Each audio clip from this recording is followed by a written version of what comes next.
Hey,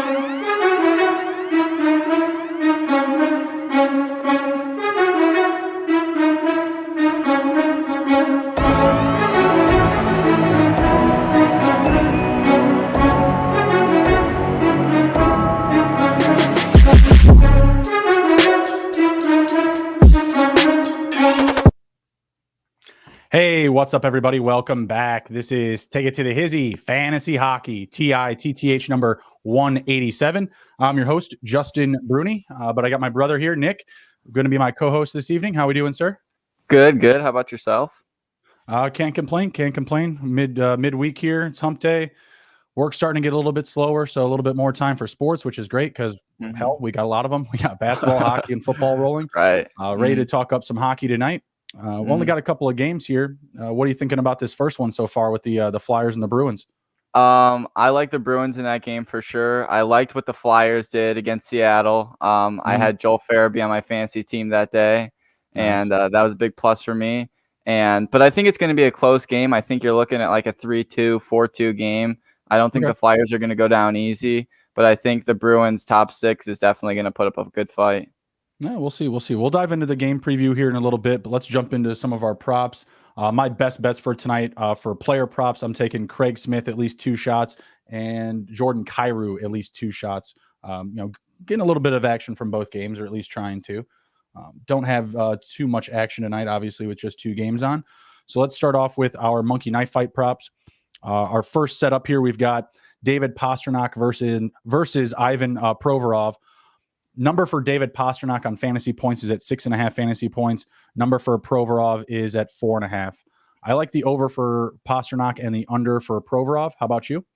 I actually like the under for Pastrnak just because of sole purpose in fantasy. I think if he doesn't score tonight, then he might have a hard time hitting that 6.5. Even if he gets some assists here and there, it's still going to be a struggle hitting that 6.5 unless he does score. Granted, he does score tonight. That's 6.5 money right there. In terms of Ivan Provorov, absolutely. I think I definitely like to take the under on this one. I'm not sure how much he's actually playing now with this new Philadelphia defense because they've stacked up a lot, adding like Keith Yandel, Ryan Ellis, guys like that. So I feel like his ice time is limited, so I think that number will be lower. Yeah, they also added Rasmus Ristolainen. So literally half of the defense has been upgraded, at least from last year. Flyers giving up the most goals in the NHL last season. So obviously that was a huge need. Pastrnak, he hit 6 points in his last game, and they've only played 1 game so far. That was with 1 assist and a handful of shots. So I'm going to go to the over. I think he can get it tonight. Either, like you said, if he gets 2 assists or a goal, he's definitely going over. So I'm going to say that that's going to happen. Give me the over 6.5 for him. And Provorov through 2 games, they've scored a lot of goals here. He hasn't been really involved in a ton of the offense. He's been under that number so far through the first 2 games. So I'm going to stay away. I'm going to say it goes to the under.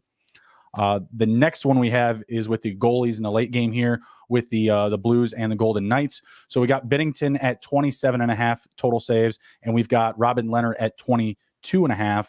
I like the under for Binnington, and I like the over for Leonard. I think the number for Leonard is just way too low, 22.5. What do you think? Yeah, obviously, I think that 22.5 is really low. I think that's free money right there, in my opinion. 22.5 against a team like St. Louis, who's bolstered their top 6 so much. And this game's going to be a dogfight too. I think it's going to be a lot of shots too. I think probably you'll be having like a 30 to 25 shot game. So for that reason, I'm going to go more for both. Yeah, I'm going to go like for Binnington. His number's still a little bit higher. I like the Golden Knights to get anywhere from like 26 to 30 shots on net and score anywhere from like that 3 to 4 to goal range. So I'm going to say he goes under just based off of the total shots being close to that number, and he's going to allow at least like anywhere 2 to 4, something like that. Leonard, the number is just way too low, so I'm just going over just based off of that. These guys usually get anywhere from like 25 to 30 shots on goal a game, so that shouldn't be an issue to go over the 22.5, even if he has a bad night, even if he has a losing effort. Right. All right, we've already got this game started here, so we're just going to go off of the numbers that we have prior to the start of the game. We've got the Bruins coming in as road favorites after 1 win up against the Dallas Stars, 3-1 victory. They are -1.5 on the puck line, -134 on the money line, and the over-under in this game is at 5.5 goals. The Flyers are home dogs, +121 on the money line, and of course getting the +1.5 on the spread on the puck line. I really don't love the money line for either of these teams. I think it actually is a pretty close game. through a couple of minutes here so far, and the Bruins have 2 shots on net to the Flyers 0. But I still like the Flyers to cover in this one. I think we actually go to overtime, so I'm just going to take the Flyers to cover. And I got my feelings hurt last night by the Penguins in overtime, so I'm trying to keep it a little bit simpler tonight. Just play with the covers. I like the Flyers here to cover. Do you like one of these teams to outright win, or do you think the Bruins win by multiple goals? What are you thinking here? I'm thinking if anyone's going to win this game, if I had to take someone money line, it would be Boston, and I would take the over on this because, like I talked about earlier, I think it'll be like a 4-2 game we're looking at too, just because the Bruins' top 6 is so stacked. And I think it'll still make for a good game, but I do see it going to the over for sure. They're pretty good, the top 6. Obviously, that top line with Marchand, Bergeron, and Pastrnak, it's like one of the top 3 lines in the NHL. But I still feel like Charlie Coyle at center, after David Krejci's, taking, a leave of absence? Is that right? Yeah, I believe David Krejci's playing in the Czech Republic now. But isn't it technically like a leave of absence? Like he can come back at any time. It's like a family thing. He wants to be close to his family and close to his home. Mm-hmm. And it's funny because he's tearing it up out there. He's a free agent. If they want to bring him back, they gotta open up the checkbook and right, add a couple of commas or zeros or whatever it is to get him back in there. So I don't know if Charlie Coyle makes that second line better. I like Craig Smith a lot, and I like Taylor Hall a lot on that second line. Obviously, a good amount of offense from what we saw last year. They were producing a ton towards the end of last year. Right. Better than anybody. Craig Smith practically carried me in fantasy hockey last year. Got me into the playoffs as an 8 seed, got me to the championship, took down none other than my brother. Yeah, we don't talk about that. Hey, it's like once out of 3 times? Something like that, yeah. 3 or 4 times. So me and Nick here are constantly dueling in a fantasy hockey championship. So Nick still has more than me, technically. So all right, out of this game, the only prop that I had was, like I said, Craig Smith on the over on shots. Don't have any update on that net as of yet. We only have 3 shots on net. We'll come back to this game, a little bit at the end of the show here. Once we do some live betting, you got Boston trying to break it out of their own end to get that top line out there. But I like the Flyers, man. I think they're going to be good this year. Those upgrades that we mentioned on defense with Ristolainen, Yandel, and Ellis, those are going to play huge factors. Going to be a huge narrative for them this year. And they also got Cam Atkinson on offense. You mentioned Joel Farabee. Atkinson is playing across from him in between Derek Brassard. They look really good. Flyers team looks like they have a very strong front 6. And then you have Lawton, Lindbaum, and Van Riemsdyk on the third line. They've got some scoring. Yeah, that's a scary third line right there. I wouldn't want to play against those guys. Scott Lawton and Van Riemsdyk together. And the thing is too with the Flyers is one of the patterns that I noticed too is they make the playoffs every other year, and so they missed the playoffs last year. So I think this year is going to be the year they turn it around and make it in. What do you think about Carter Hart? He had kind of a heartbreaker the other night in overtime. Yeah, I think Carter Hart, he's still young. He's still going to get that NHL experience. I saw a thing on the NHL Network the other day. It was showing all the youngest goalies, and it was Spencer Knight at 20, Jeremy Swayman, Carter Hart at 23. He's still young, and he's carrying the Philadelphia Flyers on his shoulders as the starting goalie. So I think once he hits that 25 mark, then that's where he's going to be in his prime. But right now, I still think he's good, but I think he has room to develop. Yeah, absolutely agree with you. What do you think about Swayman, who's starting in this one tonight as well? Who would you rather have long-term, Carter Hart, Swayman? Who was the other one you mentioned? Spencer Knight for the Panthers. Of those 3, who would you rather have long-term? Long-term, I'd honestly rather have probably Spencer Knight. I see more potential in him.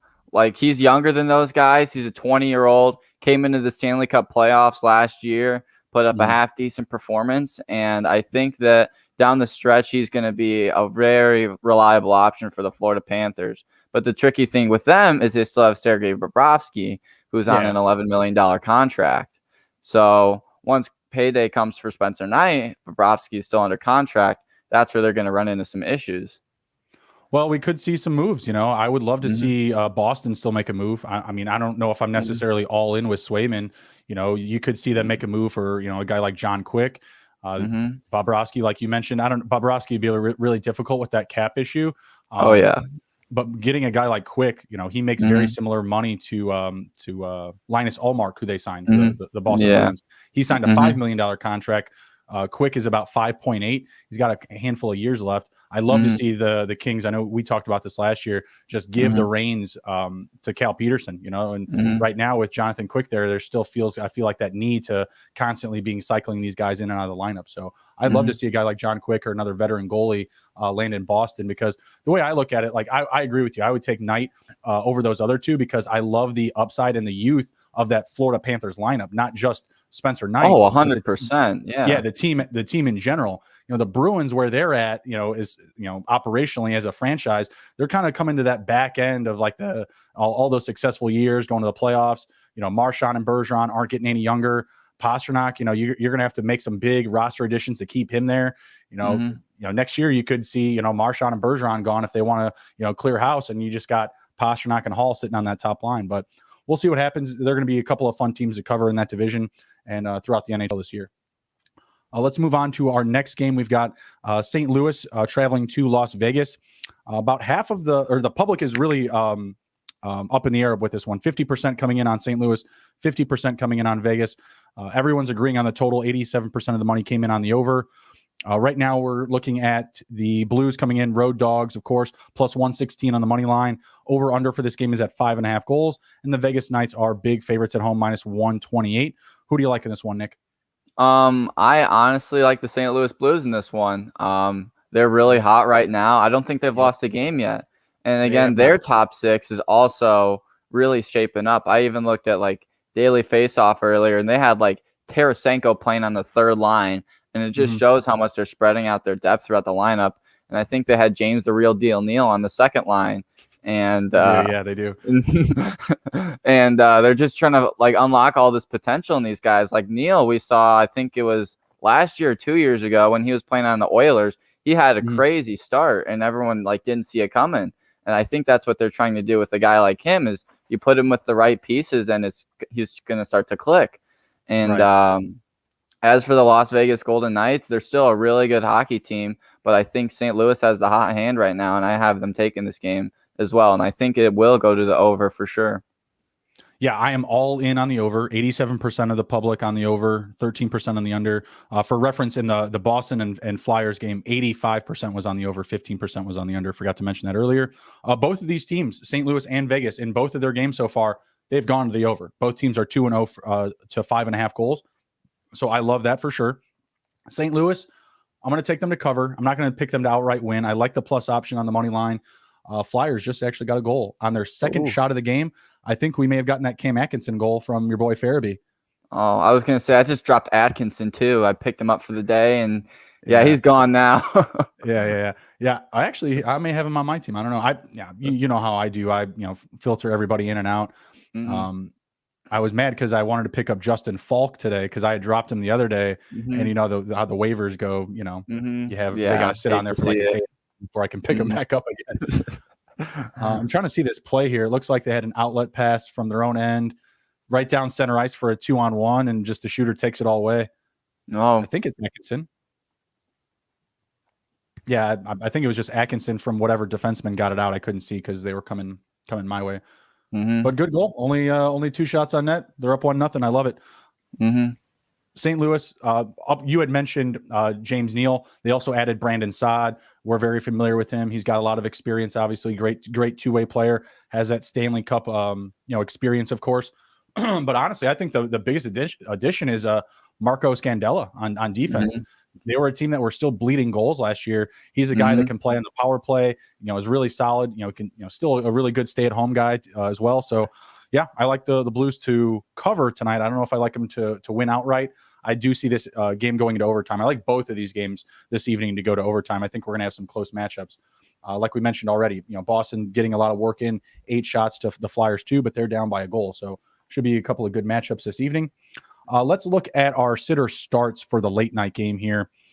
Got about 3 matchups that we're going to go over. And then after that, we'll jump into the fantasy waiver wire. So first up, if you're looking at this matchup this evening, obviously we're limited on games, only 2. If you have 1 spot left and you're looking at, say, David Perron and Jonathan Marchessault, which direction are you going, Nick? It's a tough one right there. They both get a lot of ice time. But I Line think one forwards. line one forwards, power play 1 or 2 forwards. So I'm probably gonna have to go David Perron on this one, I think. Just for the sole purpose that if the Blues win, they're gonna be scoring some goals and they're gonna be coming most likely from that first and second line. So just for the sole purpose that Perron will be a plus and you'll be able to get fantasy points from that, I think for that reason, David Perron over Marchessault. Yeah, I agree with you. Marchessault had a beautiful goal in his first game, but there really hasn't been many fireworks since then. Perron, consistently getting the puck on net. The Blues offense getting a ton of goals, 12 goals so far through 2 games. He has 2 himself. Marchessault just has the 1. So, yeah, I agree with you. A little bit more upside for Perron.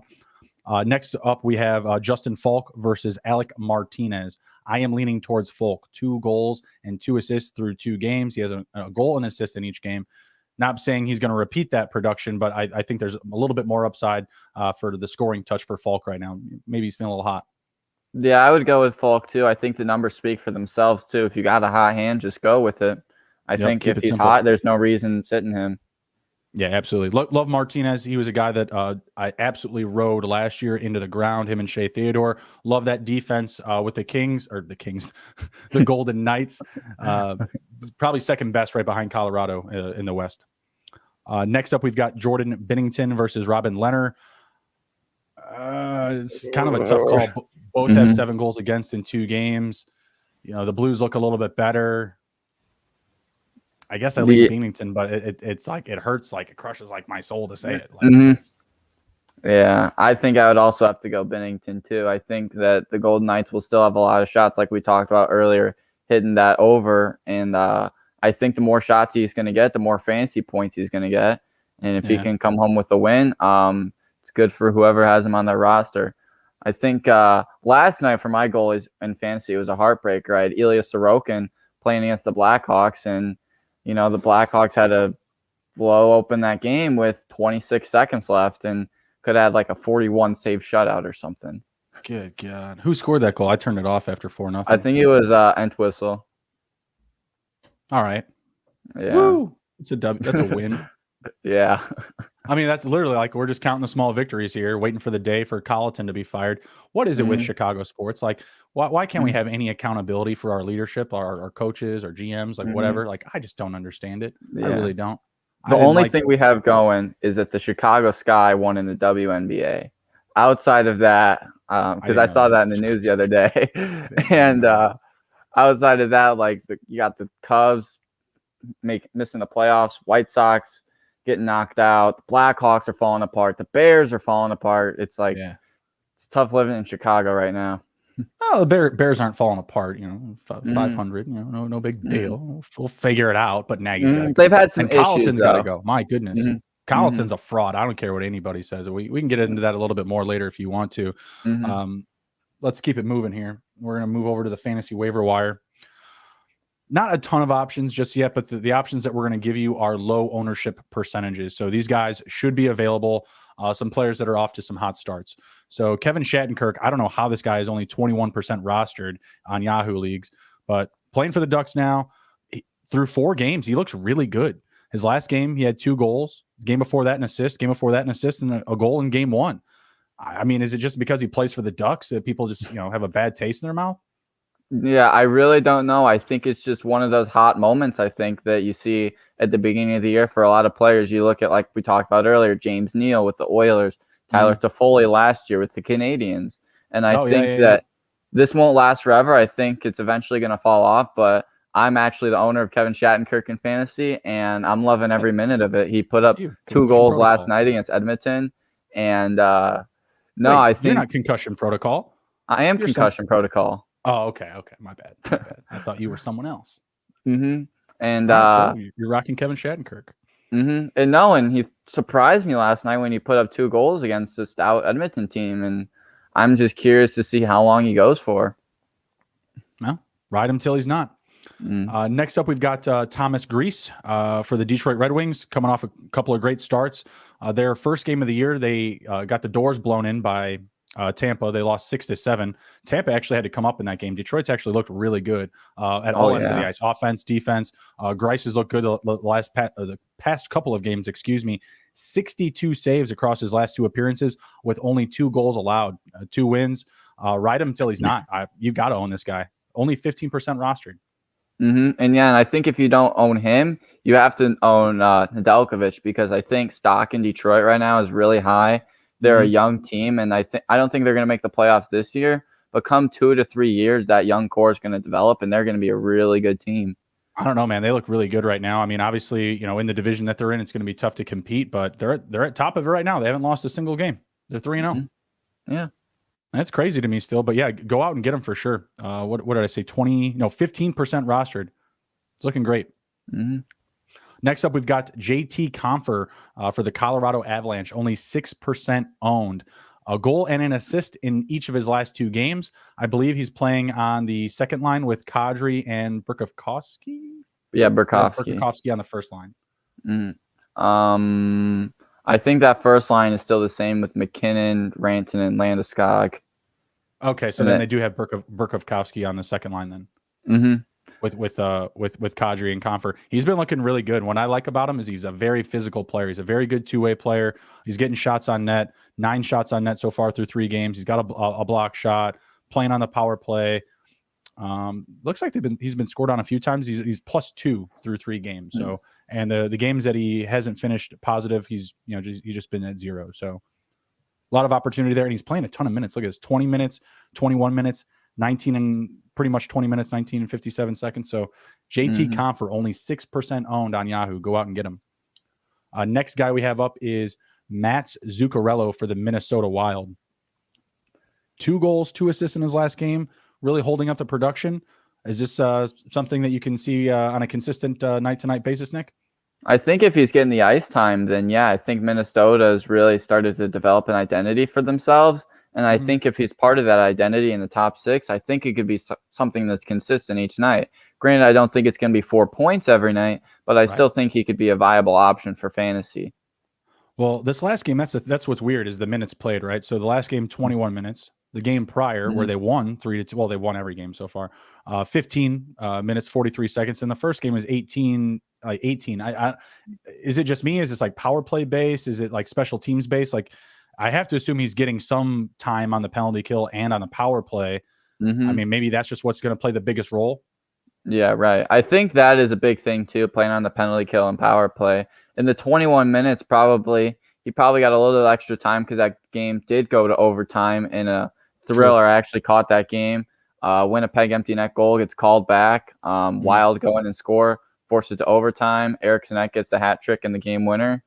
So that was a really fun game to be able to watch. But no, everyone was clicking last night in a 6-5 win. But the question is, can you still put up those numbers in those games that you see before that are like 3-2, 2-1? Yeah, absolutely. I love him. Go out and get him. I like those forwards in Minnesota. Obviously, Kaprizov, Eriksson Ek that you mentioned, he was a big one that we rode last year, and Matt Zuccarello was pretty consistent being on and off the waiver wire last year. Just a guy that's always getting picked up and dropped. So he's definitely somebody I want to own right now. Next up, definitely a darker horse. Michael Bunting spent 3 years of misery in the desert. Now he's playing on the second line in Toronto. He's got 2 goals through 4 games.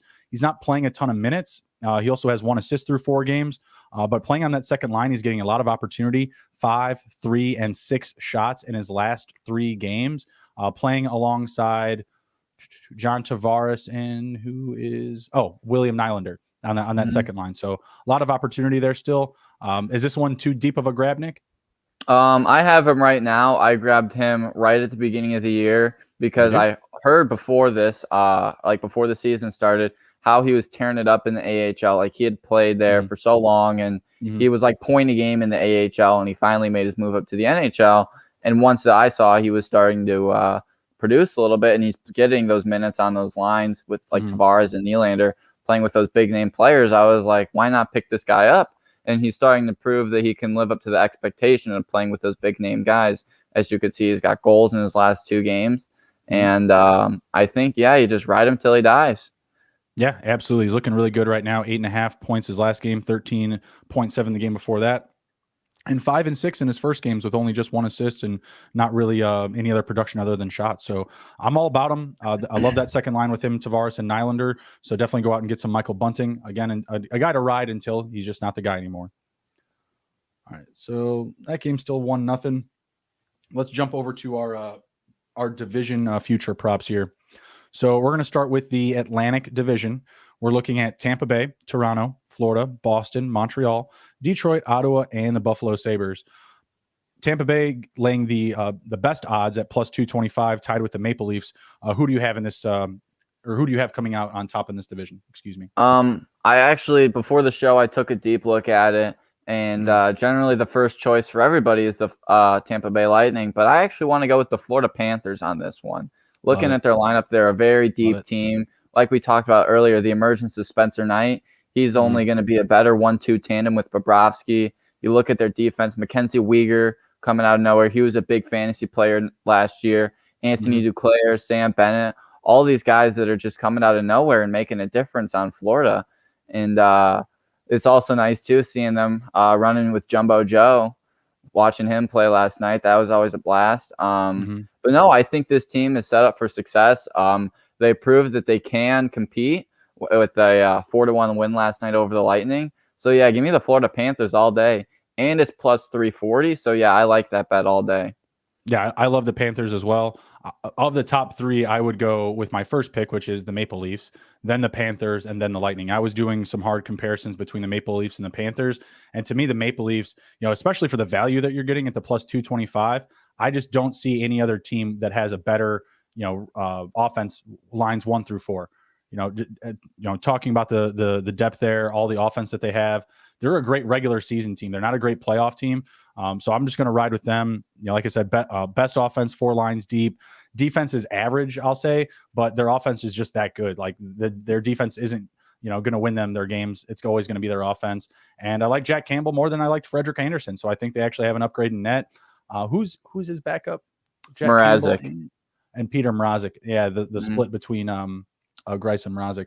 Yeah, I think Mrazek will be a decent backup. He's not going to be a guy that starts more games than Campbell. Obviously, he's going to be the guy there, and he's looked really good through a couple of games. Mrazek will be a decent fill-in. So yeah, I'm going to go with the Maple Leafs. Still think they've got a lot to prove. I mean, they got one in their eye from the playoffs last year, and they're already just a very good regular season team. All right, next up we've got the what is this? Essential Colorado Avalanche at top minus 190. Heavy favorites. Minnesota Wild at plus 424. Dallas Stars at plus 900. St. Louis Blues at plus 12. Winnipeg Jets at plus 2,000. Blackhawks plus 3,300. Predators really low, plus 5,000. And Coyotes plus 15,000. Where are you going in the Central? The Central's a really tough one. It's one of those divisions that's really competitive too, but I also did some comparing before this, and I like the St. Louis Blues. Kind of like what we talked about earlier. They're a really deep team running all 4 lines. Ben Binnington's on his game. He's going.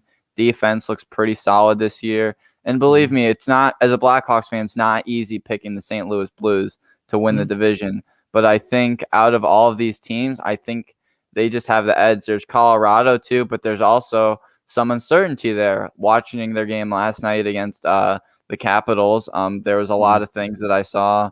And from a fantasy perspective, too, I know it wasn't fun.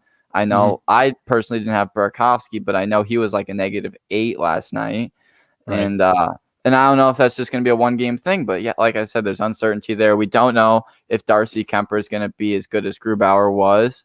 And for that reason, St. Louis is established. They have a roster that's already mostly put in place. A lot of guys have already played there. So, yeah, give me St. Louis.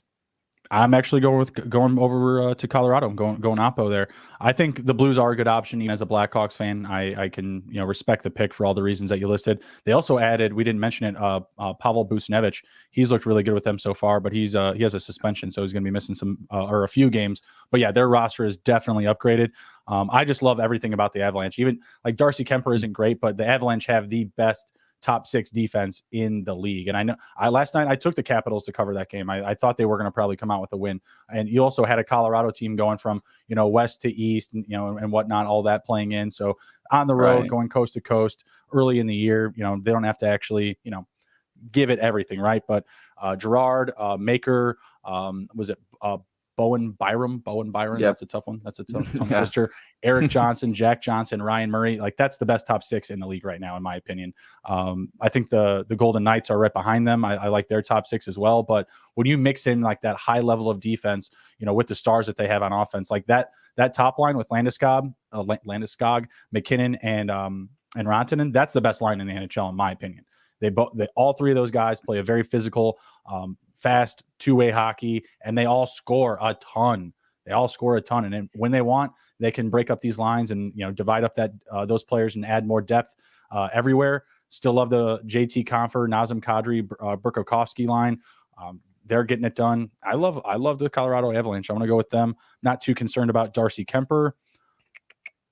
I mean, you could have a guy like Cole Makar win the Norris. You could have and still have McKinnon and Rantanen being top 5 for the MVP. I don't think either of them would win it with Makar on the back end, but they'd definitely be in the conversation. So, yeah, lot to like about the Avs. That's not normal. Sorry, my computer was ringing. Not normal. All right, next up, we've got the Metropolitan Division, looking at the Islanders, the Hurricanes, Penguins, and Rangers, going through the order here from top to bottom on odds. After the Rangers, you have the Capitals, then the Flyers, Devils, and who am I missing? Because my screen just moved a lot. That phone call was not great. Blue Jackets. For the computer. And who? The Blue Jackets. And the Blue Jackets. Yeah, not really in consideration, but we'll get to it. Who do you like to win this Metropolitan? I love the New York Islanders to win this division. I think they have only added more depth, getting a guy like Zach Parise. They already showed what they can do in the playoffs. Regular season, they've been pretty good. They've got that high level talent like Matt Barzal. I know last year you hammered Anders Lee, really good stud over there. Josh Bailey, like they're already, like I said, they're an established team, and I think I could see them taking that division. It's not something you normally see them outright winning a division, but I definitely see them winning over anyone else. My second place team would probably be the Pittsburgh Penguins because of what I've seen early with them, how they've been able to perform without guys like Crosby, Malkin, and Getzel in the lineup. Like they played Tampa that first game and didn't have any of those guys, and they outright beat them 6-2. Yeah, they spanked them. They spanked them so hard. I was so mad. But no, and I think anyone besides the Islanders, I would go the Penguins. I'm going Capitals. A lot of experience there, a lot of chemistry, guys that have played well together, and man, do they look good so far. When Ovi looks better and better every year, it's really hard not to favor the Capitals to take home the division. They came in second last year. I think they're going to be in the conversation to, in that top 3 for sure. And I look for teams like, I mean, it's tough for me because the Penguins, they're going to be doing a ton of roster tinkering, with Crosby coming back and Malkin and Getzel, like you mentioned. And the Islanders, they're kind of doing the same thing. Like they need to figure it out. Like they have all the pieces that they need, but they got to get it to really work. And so far, the Islanders haven't looked amazing. Was last night their first win against the Blackhawks? Yeah, I think so. They're having a tough start, but I think they're going to pick it up. It also probably has something to do with Varlamov being out of the lineup too. I believe he's sidelined for a few more games. Yeah, absolutely. But man, the Capitals, they're just always so consistent. I love that top line with Ovi, Kuznetsov, and Tom Wilson. Tom Wilson doesn't get his foot off the gas pedal. That dude's always, running his motor, hitting people, getting opportunities, shots on net. He's got 4 assists so far through these first couple of games. He looks really good. Ovi looks great. 4 goals, 2 assists. I'm going to ride with the Caps at plus 500 option. I absolutely love it. All right, last one up here we've got is the Pacific. So we're looking at Vegas Golden Knights minus 135, Edmonton Oilers plus 220, the Kraken plus 1600. That's third. The third team is at plus 1600. A lot of opportunity in this division. Calgary Flames plus 1800, Canucks plus 2200, the Kings plus 2500, Sharks and Anaheim Ducks. Oh wow, no, the Sharks are at plus 3300. The Ducks are at plus 66. Holy hell! Double the odds of the Sharks. I think we're both going to agree here. It's going to be Vegas. Yeah, I think it's going to be Vegas. They're obviously in the Pacific Division, which is arguably the worst division in the league, and they're one of the best teams in hockey, obviously. But I think there's going to be some teams, though, that do end up having better seasons. Like, I think the LA Kings will come back, and they'll have a better year in this weaker Pacific Division. The Vancouver Canucks. Like, there's going to be some teams that do good, but they're not going to be able to keep up with Vegas because this division just isn't all that. I agree. Vegas Golden Knights making additions themselves. Got Dadonov on offense. Defense is pretty much the same, I believe. Martinez, Pietrangelo, McNabb, Theodore, Haig, and Whitecloud. I don't think they've changed anything on the back end, right? Yeah, they still got all the same back end guys. And what do you think about Robin Leonard being the guy going forward? Obviously, he's not going to win the Vezina. I'm very confident in that. But is he going to be able to be the guy that allows them to make a deep playoff run? I think you kind of go into an argument like you have with Colorado. They have a really good defense over there, and I think if they play well enough in front of Robin Leonard, then I think he will have a successful season. I don't think he's going to have a Vezina caliber season, but I think he will have a good season. Probably put up somewhere between 30 to 33 wins in that range, I think. And I think that as long as the defense is doing good, they'll be able to take Leonard deep. Yeah, I agree. I don't pick them to be a team, to be in the Stanley Cup Finals or maybe even the conference finals. But I think they're going to have a strong showing just because, they do play in that division. They're going to rack up a lot of wins. Statistically, those are guys that you want to own or, be picking up off of waivers, when the opportunity arises, when you're trying to fill in your gaps, each night for fantasy.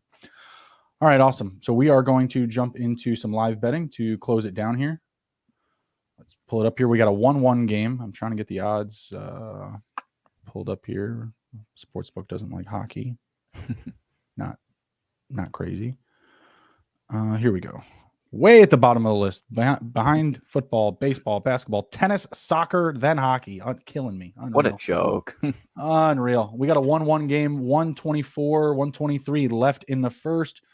Philly on the power play. Going to ride out the first period on the power play. Boston has 9 shots to Philly's 6. It is a tie game.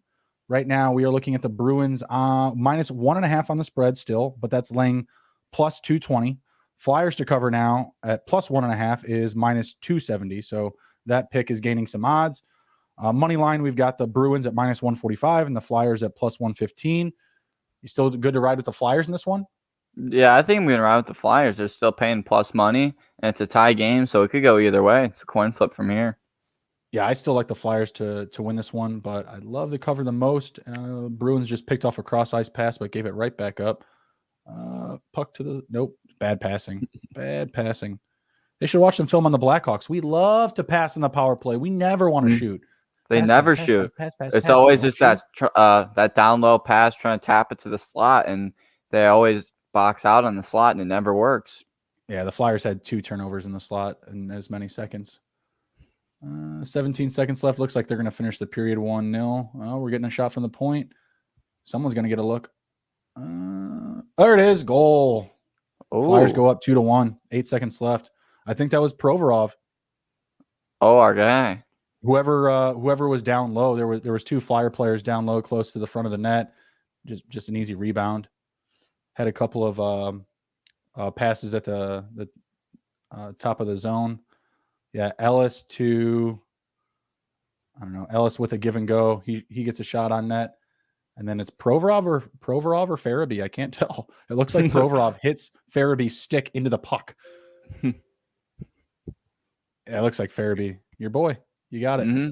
Yeah, what do you think of Jeremy Swayman on the Bruins so far? Do you think he'll be a viable option for their team? I mean, he was a guy that I was adding last year in fantasy, just, again, plugging and playing, getting him onto my roster, just getting a goalie start for the night. He's not someone I necessarily take seriously. Like I was saying, I think that they should probably go out and try to get a veteran goaltender or make a move for,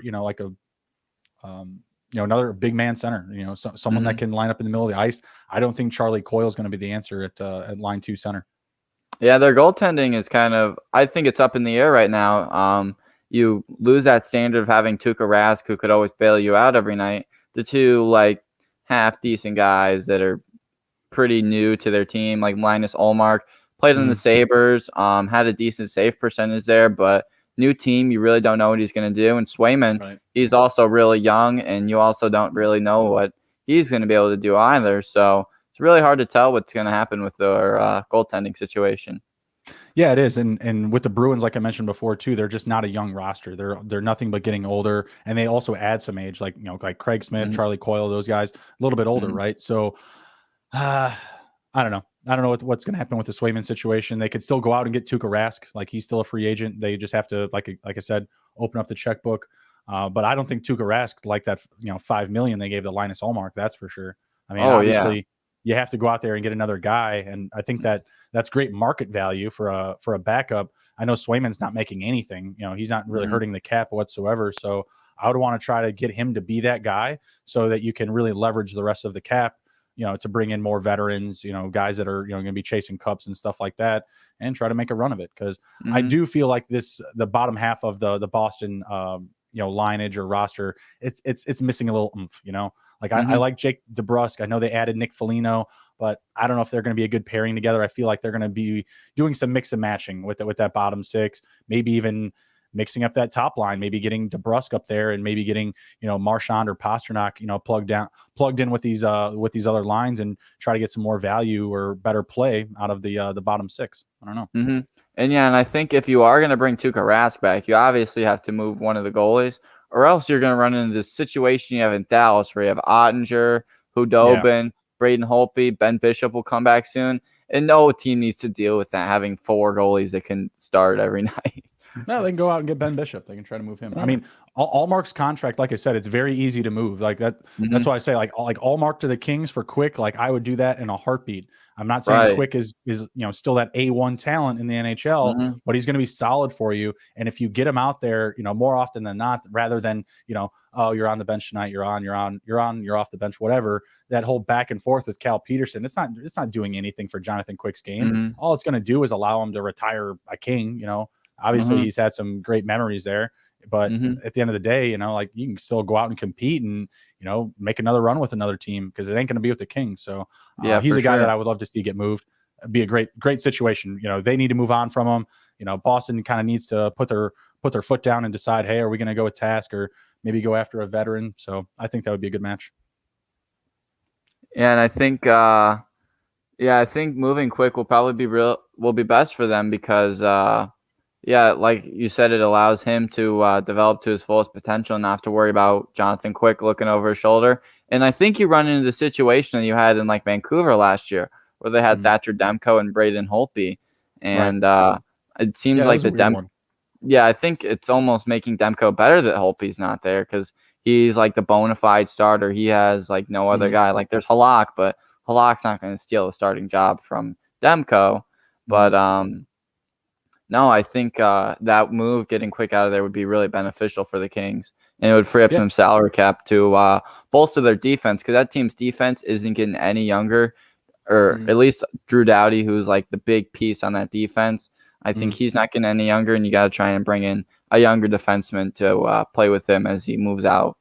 They need about 4 better defensemen and about like 6 better forwards. So like their bottom 9 is pretty bad. I know they got Philip Deneau to fill in on the second line, but that's not doing anything. Iafallo, no thanks. Kopitar's looked good through the first couple of games. Dustin Brown, he always looks good. He's all right, but that team is really hurting for some talent. Honestly, they need to move those top names for either some picks or some better, whatever, get a couple of, good two-way players for like a Kopitar or somebody like that. Get, respectable every night guy and a draft pick for Kopitar, whatever it is. So they definitely need to, to move on because I don't see this team making a run this year, next, whatever you look at it. Right. All right, cool. Well, that's the show. You got anything to close it down with? No, but as Big Nick always says, hold your doge. Hold your doge. That's right. All right. Take care. Be well. We'll see you next time.